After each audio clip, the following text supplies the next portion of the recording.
CIDৰ কাৰ্যালয়ত উপস্থিত টাৰ্চেম মিটল জুবিন গাৰ্গৰ পূৰ্বৰ মেনেজাৰ আছিল টাৰ্চেম মিটল আমি কিছু মুহূৰ্ত পূৰ্বে দৰ্শকসকলক জনাইছিলো যে SITয়ে আজি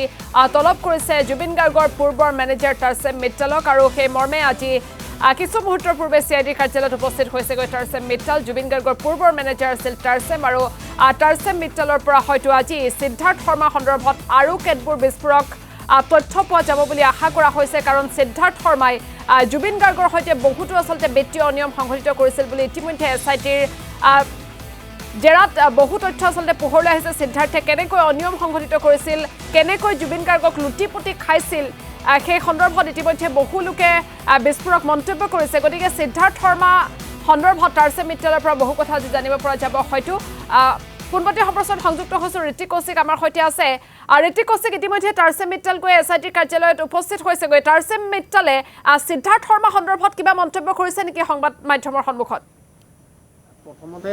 কিছু সময় মাত্ৰ কেইমিনিটমান পূৰ্বে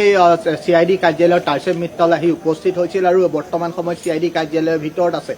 পুৱাৰ ভাগতে তেওঁক মতা হৈছিল আৰু কিছু সময় পিছতে SITৰ যি তদন্তকাৰী দল আছে সেই তদন্তকাৰী দলে তেওঁক জেৰা কৰিব বিশেষকৈ সিদ্ধাৰ্থ শৰ্মাৰ বিৰুদ্ধে যি অভিযোগ উত্থাপন হৈছিল আৰু সেই অভিযোগৰ ক্ষেত্ৰত বহু লোকে ভাষ্য প্ৰদান কৰিছে CID কাৰ্যালয়ত যোৱাকালিও এজন GMCHৰ কৰ্মচাৰী ৱাৰ্ড বয় তেওঁ ইয়াত মন্তব্য কৰিছে যে সিদ্ধাৰ্থ শৰ্মাই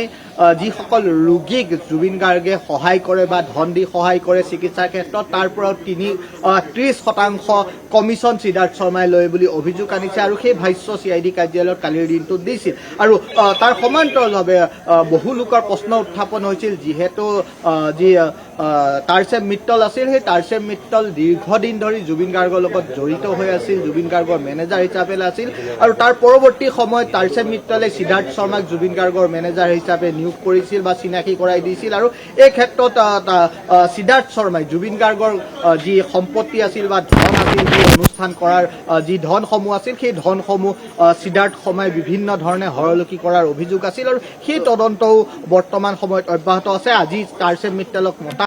মিটল আহি উপস্থিত হৈছে আৰু SITৰ যি তদন্তকাৰী দল আছে সেই তদন্তকাৰী দলে যি জেৰা কৰিব বা তেওঁৰ পৰা ভাষ্য গ্ৰহণ কৰিব সেইখিনি বহু তথ্য পোহৰলৈ অহাৰ সম্ভাৱনা আছে বিশেষকৈ সিদ্ধাৰ্থ শৰ্মাই জুবিন গাৰ্গৰ যি ধন আছিল সেই ধন আত্মসাৎ কৰাৰ তথ্য লাভ কৰিব আৰু আমি চেষ্টা কৰিছিলোঁ যে টাৰ্চেম মিটলৰ পৰা কিছু ভাষ্য আমি গ্ৰহণ কৰিবলৈ কিন্তু সংবাদ মাধ্যমক কোনো ধৰণৰ বৰ্তমান সময়লৈকে ভাষ্য প্ৰদান কৰা নাই টাৰ্চেম মিটলে আমি আকৌ চেষ্টা কৰিম যেতিয়া SIT কাৰ্যালয়ৰ পৰা ওলাই যাব টাৰ্চেম মিটল ভাষ্য গ্ৰহণ কৰাৰ পিছত সেই সময়ছোৱাত কি মন্তব্য কৰে সেইটো আমি লক্ষণীয় হ'ব বৰ্তমান সময়ত গুৰুত্বপূৰ্ণ কথাটো হ'ল যে টাৰ্চেম মিটল আহি SITৰ